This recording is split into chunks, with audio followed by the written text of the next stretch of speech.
Ассалаумағалейкум, құрметті көрермендер, Стереолог арнасына қош келдіңіздер. Және де сіздермен бірге мен Мадияр Пернебай. Достар, бүгін бізде Вестамыздың жалғасы. Акуламызға бүгін жаңа көз, жаңа оптика қондыратын боламыз. Қазір қандай не екен видео барысында көрсететін боламын. Алдымен видеомызды бастап алайық. Кеттік.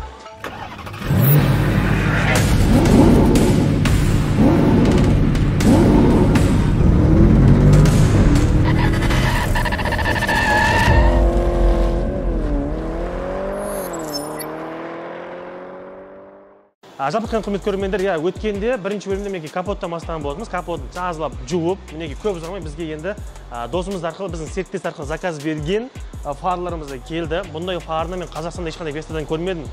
Көрдіңіздер ме? Көрген болсаңыздар комментарий жаза кетіңіздер. Қазір қандай не фар екен обзор жасап көрсететін боламыз.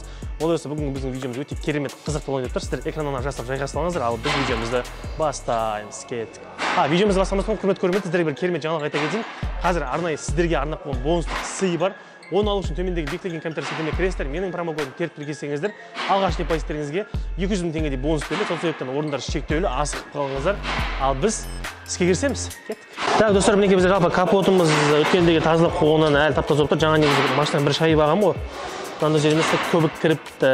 Мінекей бүгін бізде АЕК братанға келдік. Ассалаумағалейкум. Негізі достар, бұда заводтан туманик шықпаған екен. Оны кейін маған дейінгі хозяин өзі қолдан қондырып алған ғой. Ана жерге бір кнопка қойған. Негізі заводскойларда бұда жаңағы гитарасында от туманиктің кнопкасы.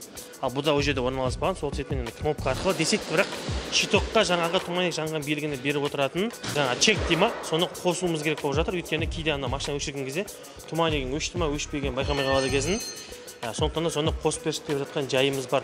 Ол осы мінекей жақта бізде достар АЕК братан уже іске кірісіп кеткен, бампер чешіп, пока ол бампер чешем дегенсе, мен сіздерге қазір туманикке жалпы бүгін келген тауарларға обзор көрсетіп кетейік.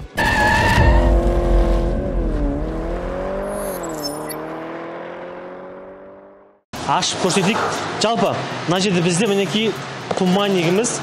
Туманикті де мен достар андай жайма емес, сразу линзалы туманик салғым келіп отыр. Өткен негізі бар ғой, по идее, андай отражательдерге делет қылсаң, бізде білесіздер, гаилерге ондай негізі заң бойынша рұқсат жоқ. Әр гаиге тоқтата бергеннен гөрі андай линзовыйдан салу керек. Бұл қазіргі современный иномарка көліктер сияқты, короче, линия болып түседі ғой. Қазір салып қойған результат міндетті түрде көрсететін боламыз.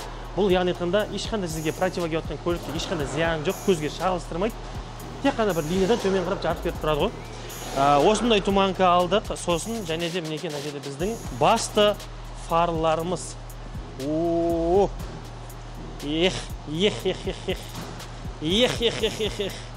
Мына қараңдар. Валя, ойбай, мына қараңыздар. Ойбай.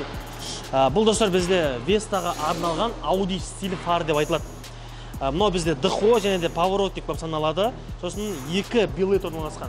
Екеуі ближний, екеуі дальний жанады. Бұны енді қазір көлікте қалай тұратынын салып болғаннан кейін бірақ көресіздер. Аттак фарының жағдайы мінекей осындай. Бұл енді андай AMG болмаса BMW емес. Бұл достар Audi стилдегі фар деп айтылады.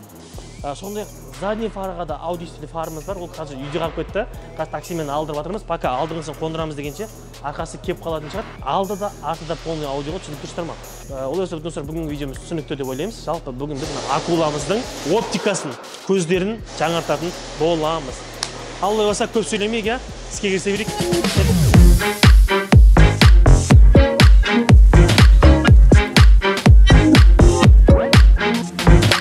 Достар, мына жерде біз алдыңа бамперді шештік та. Негізі туманик істеп жүрген ғой мен алған кезде. Кейін істемей қалды. Неге деп шешіп қарасақ, мына қараңыздар.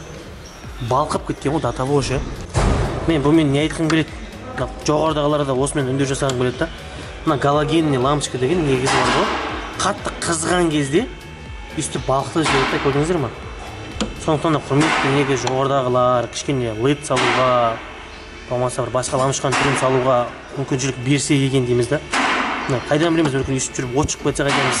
Алдыңғы екі фарсын да шешіп алдық. Енді біз қазір новый фарына салмастан бірінші штекерлерін тығып тексеріп алайық. Қалай істеп тұр, чом дегендеріне. Екі фарсын шешіп қойдық. Енді алдыменен мына штекерлерге тығу арқылы бірінші анықтап алайық. Ескі екі фарсын алып қоямыз. Ертең құдай сақтасын, ертең күйіп қап, миіп қап бірдеңе болып жатса, уақытша ескі фарымен жүре тұруға мына екеуін сақтап қоямыз. Алдыңғысында артқысына сөйтіп уақытша қойып қоямыз, сатылмайды, ешкімге берілмейді. Так, фармен қатар достар, бізде мына жерде кім вестан фарсын білетін болса, екі штекер жүреді, біреу фарға, біреу корректировкаға, иә. Мына қараңыздар. Кәне түсір шыққан. Қараңыздар. Корректировкасы істеп тұр. Сіздерге мен жақындап көрсетейін былай. Көтер. Көтеріп жатыр. Значит, короче, корректировкасы бәрі рабочий, фар рабочий. Жаңа біз аварийканы жақтық, енді пауэрден жақты тексерсек, қараңыздар достар, ұшып жатыр. Бұған әлі келеміз. Бұны негізі өткен 14 күн көрген адамдар отымызды біледі, не деген причинасын. Бұған әлі алда уақытта келеміз. Алдымен біз қазір артқы фарасын қондырамыз. Арқасында осындай бізде бегущий болады. Бұл LED болғандықтан, ватты аз жегендіктен осылай ұшып жатыр, короче. Бізде уже фарымыз деге қапты. Мен қазір ұзақ келем десем. Бұл мінекей задний стопка, Audi стиль деп айтамыз. Бұны енді көргендеріңізде бар, көрмегендеріңізде бар шығар, бұл екі бөліктен тұрады. Біреу багажда, біреу крылада тұрады. Бұны қазір енді қалай жанатын өкінішке орай көрсете алмаймын, өйткені мына жерде бізде штекер арқылы оны жалғағаннан кейін бір-ақ көресіздер. А так мінекей задний фары да, передний фары да барлығы новый, как положено, пленкамен. Енді осының барлығын бүгін видео акула болып тұр ғой.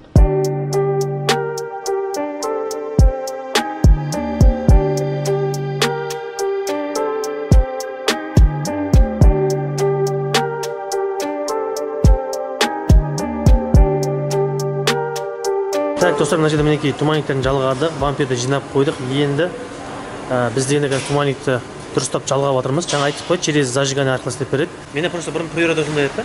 Туманик жағасың, машина салдырған кезде. Машина өшіріп кезде замокты өшірсең, туманикте бірге өшіп қалатын еді. Андай кнопканы басып өшіріп жүрмейсің.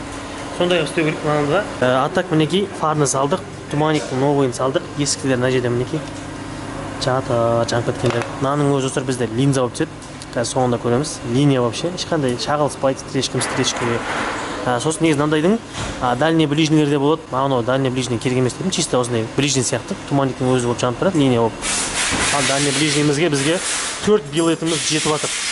Мына жерде 2 дальний ближний, ана жерде 2 дальний ближний. Соның өзі салам алейкум ғой. Негізі былай без номер жүрсең айуан екен түрі.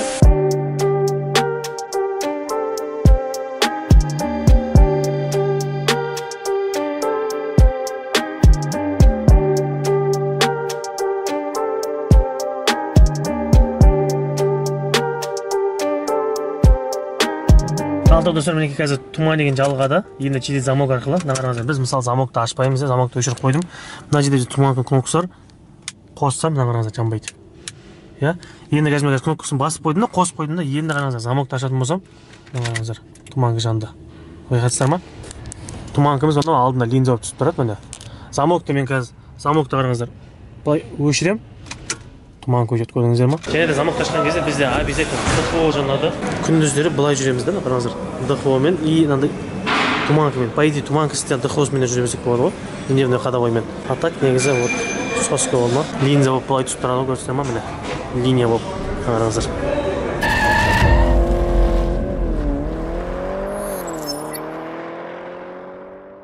Құрметті достар, олай болсам біз артқы фарға да көшіп жатырмыз.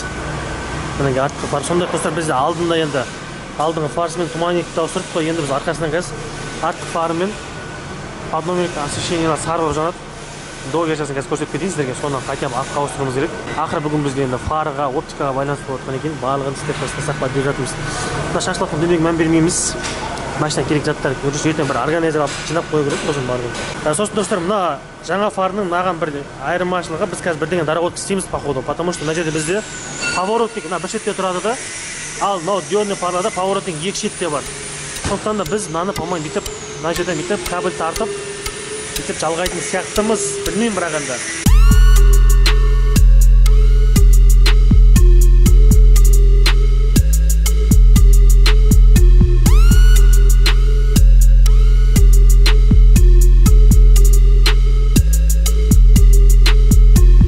Достар, енді мінекей жаңадан жалғанған мынау кабельдерімізді осылай қамыт арқылы тартып қоямыз. Мынау сияқты да, заводской сияқты, мынау сияқты. Шетінде білінбей әдемі болып тұрады, черныймен мінекей әдемі тартамыз. Тартып, бұл специально соны бүйтіп поны тартып, жауып қоюға рассчитан ұзын қылып шығарған, көрдіңіздер ма? Так что смело ермей былай тастап, алып келіп, былай жағып қойсаңыздар болады. Енді біз қазір мынау подномениктегі семечкаларды аққа ауыстырсақ болды сонdan короче. Даже бүйтіп багаж жабылған кезде де анау жердегі кабель тартылып қалмайды да. Соған рассчитан как положено бар. Так, достар, мінекей фарның бәрін орналастырып болдық. Енді біз мінекей мына қазір регулятор ток, болмаса резистор деп айтамыз. Осыны қазір қондырып пауэрнинг жағып көреміз. Әйтпесе пауэрнингтің өзі ұшып жатыр ғой. Резисторның пайдасын қараңыздар. Мысалға біз қазір сол жаққа ғана қондырдық та, оң жаққа қондырмадық. Оң жағын жақсы бірінші. Қараңыздар, пауэрнинг көрсетірме қалай ұшып жатыр. Бұл без резистор, короче, чисто диод. Алды да артында диод болғандықтан осылай тез жанып қалады. Алдына резистордың көмегімен қараңыздар. Толық как положено заводтағыдай әдемі жанып көрдіңіздер ма? Сондықтан да егер де сіздердің осылай бегущий пауэрнингтеріңіз, диодтарыңыз жүгіріп қалатса, міне тағы да бір көрсетіп кетейін, түрін жақсылап көріп алыңыздар. Мына резистор, регулятор ток деп айтамыз. Осының көмегіне жүгініңіздер. Соңына келген кезде осындай бір тосындай күтіп тұрды. Веста дейтіндер ойлап отқан шығар, бұл подномерке қалай LED лампочка салмақшы деп. Оказывается, достар, Вестаның компьютерінде полный LED салуға болмайды екен. Компьютер оқымай, щитоктарымыз қуып қалды. Так, бізде полный фарға диодный қойғандықтан бізде бір проблема болды. Ол дегеніміз жаңа щиток прибордың светі өшпей қалады фарды габариттерді өшірген кезде. Ол не үшін бізде блок, машинаның электричествосына жауап беретін блок через компьютер болғандықтан бұл жерде бізге хотя бы бір простой лампочканы көру керек. Сондықтан біз обычный лампочка қойдық подномерникке. Бұл жерге де диодный вариантпен қоюға болады. Ол кезде уже тағы резистор қосып дорабатывать ету керек.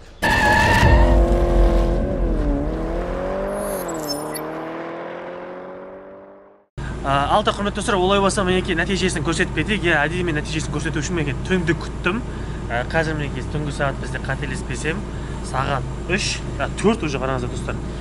Біз қазір мынандай фарының нәтижесін әрине түнде көрсетіп отыр.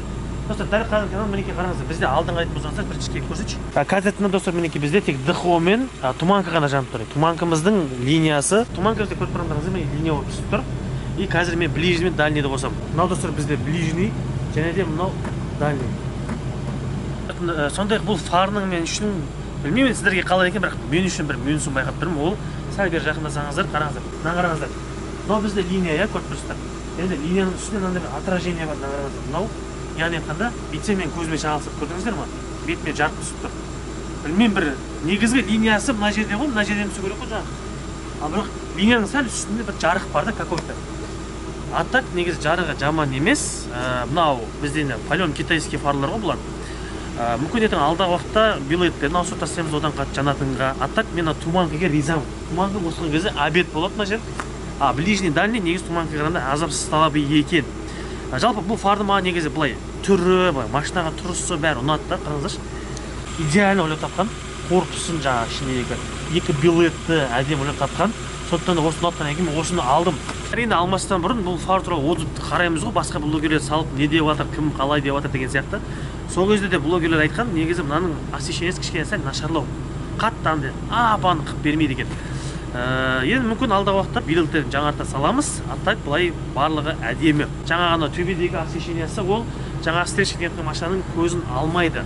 Ол просто көшеден жоғары ұшып кетеді. Аттак просто былай бір линия деп тұрған кезде төбесінен какой-то освещение байқағанымыз болмаса, аттак былай нормально. Так, алдыңғы фардан айтатымыз осында, енді қараңыздар арқасына өтейік. Ал арқасынан достар мінекей бізде бұл да Audi стиль, пауэрлинг көрдіңіздер. Тормозы бізде мына екеуі және задний ходы барлығы істеп тұр. Сөйтіп та біз мынаған енді сары лампочканы қалдырамыз деп кішкене ай деп қойған едім. Бір уақытта бір досым жаңа Аян бауырымыз келіп, бір менде бір идея бар, бір мынандай бір лампочка көргем. Галогенный, бірақ сырты көк. Ол жанған кезде осындай ақ жанады деп бір лампочканы тауып берді, короче. Соның нәтижесінде мінекей біздің подномерникте де освещениеміз аппақ болып түсіп тұр. Артық фарымыз осындай. Енді менің көңіліме сөздің шыны керек шықты. Сіздер қалай ойлайсыздар? Жарасып тұрма. Енді келесі бөлімде бізде енді порог заказ беріп қойдық. Жаңа обвес деп айтамыз ғой. Порог, спойлер, там бір-екі мелочтары бар. Ертең оның бәрін салғаннан кейін уже сыртқы көрінісі примерно четко болады деп тұр. Сол себептен құрметті достар, енді жалпы бүгінгі видеомыз осындай. Бүгінгі видеоға атсалысып көмектескен әрине мінекей Аян бауырымызға рахмет. Және де достар, осындай кереметтей бізді запчастьпен қамтамасыз етіп отқан ол әрине біздің досымыз Lada Tuning Астана. Құрметті көрермендер, Инстаграмда мінекей осылай жазылады. Не болмаса Инстаграмда толыққанды описанияға сілтемесін қалдырып кетемін. Кіріңіздер, сіздер де осындай фарларды заказ беріңіздер. Бұл енді жаңадан ашылған менің баяғы дүкенім. менің өзім дүкенімде готовый бизнес ретінде осы досыма қалдырып кеттім. Енді бұл досым өзі жаңадан Instagram ашып, осында жүргізіп жатыр. Әлі де ол жақта толық тауарлардың барлығын Instagramға салып үлгермеді. Аттак негізі керек тауарларыңызды WhatsApp-ында болмаса сол Instagram-ға жазып сұрасаңыздар болады. Lada Tuning Астана біздің серіктесіміз. Осы дүкеннің арқасында мінекей біз көлігімізді осылай сәндеп жатқан жайымыз бар. Олай достар, видеомыз өз мәресіне жетті. Егер сіздерге ұнаған болса, лайктарыңызды аямай басыңыздар, артына жазыңыздар, комментарий керемет пікірді қалдыруды ұмытпаңыздар. Ал біз сіздермен қоштаспаймыз. Жай ғана келесі кездескенше аман